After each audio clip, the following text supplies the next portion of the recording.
Muy buen día tengan todos ustedes. El día de hoy les explicaré de forma breve cómo se desarrollan los juicios orales en materia familiar en el estado de Michoacán. Los juicios orales en materia familiar en el estado de Michoacán están regulados a partir del artículo 926 del Código Familiar del Estado, donde se estipulan las reglas de los juicios del orden familiar. En el artículo 941 se estipulan las reglas de las audiencias.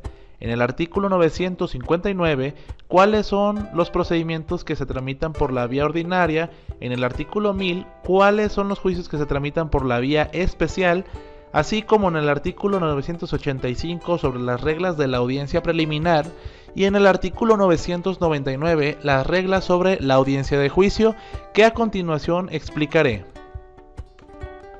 Por la vía ordinaria oral se tramitará el divorcio sin expresión de causa, las acciones de nulidad, la investigación de paternidad, la patria potestad respecto a la suspensión o a la pérdida de esta y los que no tengan un trámite especial. Por otro lado, los juicios especiales orales versarán sobre juicios de alimentos, diferencias entre los cónyuges y concubinos sobre la administración de los bienes y cuestiones relacionadas con los hijos, la custodia o convivencia, la rectificación de actas, la modificación o extinción de convenios y todos los demás que se tramiten de forma especial. Ok, ¿cuáles son las etapas del juicio ordinario oral? Bueno, primero que nada tenemos la presentación de la demanda, la cual tiene que contener las características ordinarias de cualquier otro tipo de demanda en materia civil, tales como los hechos, el proemio, el fundamento legal, etcétera, etcétera.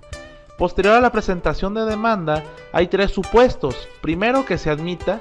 Segundo, que se prevenga al actor para que subsane ese error dentro de 3 días, o de plano se niega la presentación de demanda. Posterior a ello tenemos el emplazamiento, que se llevará a cabo en el domicilio del demandado. Después de que es emplazado el demandado, tiene 9 días hábiles para contestar la demanda, que corre este término al día siguiente de la notificación. Posterior a ello hay 4 supuestos sobre la contestación de demanda. Primero, que la parte demandada se allane. Segundo, que exista una contestación tal cual, pero sin reconvenir. ¿Cuál es la diferencia entre la reconvención y la contestación? Dicho en otras palabras, la reconvención es como contrademandar a la parte actora, pero en cambio, si únicamente se limita a la contestación, se le va a dar 3 días a la parte actora para que manifieste lo que su interés legal convenga.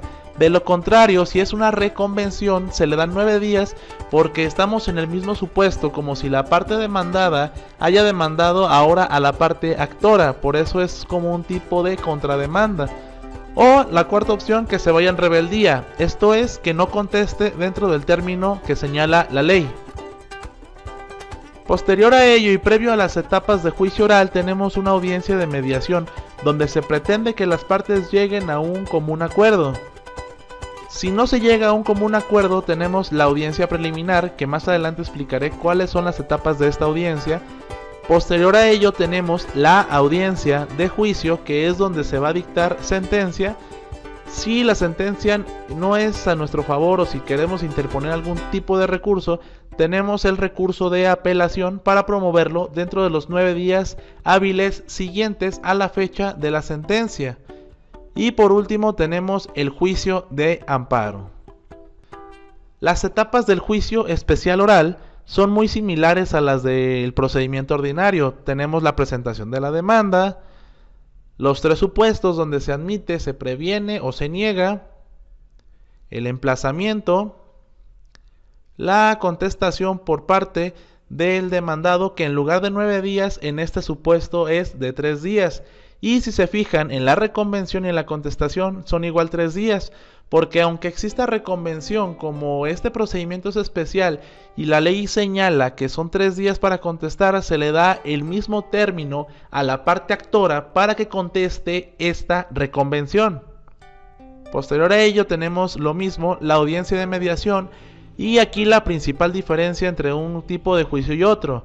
En el juicio ordinario oral existen 2 audiencias, que es la audiencia preliminar y la audiencia de juicio. En este caso no existe audiencia preliminar, se pasa directamente a la audiencia de juicio. Y posteriormente sabemos que como va a ser una sola audiencia, en esa misma audiencia se dictará sentencia, donde posteriormente podemos presentar nuestra apelación o en su defecto posterior a ello el amparo. Ok, ¿cuáles son las etapas de la audiencia preliminar?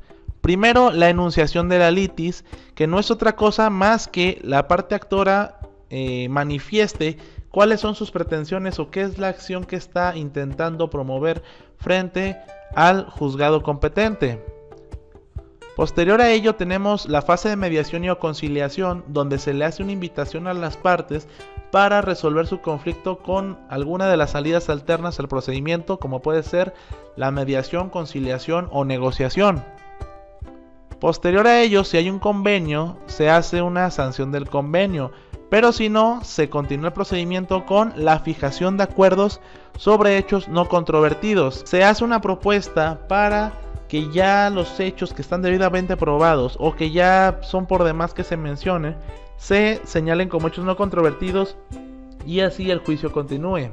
Ejemplo, si en nuestro escrito inicial de demanda ponemos en el hecho 1 la fecha del matrimonio, sabemos que con el acta de matrimonio ya se tiene por probado ese hecho, entonces sería un hecho no controvertido que se fijaría como acuerdo sobre este tipo de hechos no controvertidos. Posterior a ello tenemos la admisión y la declaración de las pruebas que se ofertan tanto por la actora como por la demandada, revisión sobre las medidas cautelares si las hubiere, y la citación para la audiencia de juicio. En las etapas de la audiencia de juicio se inicia con la protesta de ley, que al igual que en la audiencia preliminar, se hace mención a las partes que deben de conducirse con la verdad ante las autoridades judiciales. Posterior a ello, se hace una segunda invitación a conciliación si es que hay posibilidad. Recordemos que solamente en el juicio ordinario hay dos audiencias, que es la preliminar y la de juicio. Cuando son juicios especiales, nos saltamos directamente a esta audiencia de juicio. Posterior a ello, se reciben los medios de prueba, así como la objeción de documentos. Se desahogan las pruebas en el orden en el cual fueron ofertadas. Después de desahogados los medios probatorios, llegamos a la etapa de alegatos, que no son más que los argumentos finales que tienen que hacer las partes para producir una cierta convicción ante el juez. Posterior a ello tenemos la sentencia. La sentencia tiene que dictarse dentro de la misma audiencia, cosa que es un tanto imposible para el juez. Lo que pasa aquí son dos supuestos, uno en el que el juez ya lleva un proyecto de sentencia previamente estructurado, u otro que cita a las partes para una continuación de la audiencia de juicio únicamente para escuchar la sentencia. Y así es como actualmente se están llevando a cabo los juicios orales en materia familiar dentro del estado de Michoacán. Cuestión que ha venido agilizando un poco más el sistema tradicional que teníamos antes con el que tenemos ahora, y que con la implementación de los mecanismos alternos de solución de conflictos, los asuntos se pueden resolver en el menor tiempo posible. De mi parte eso fue todo, que tengan un excelente día, hasta luego.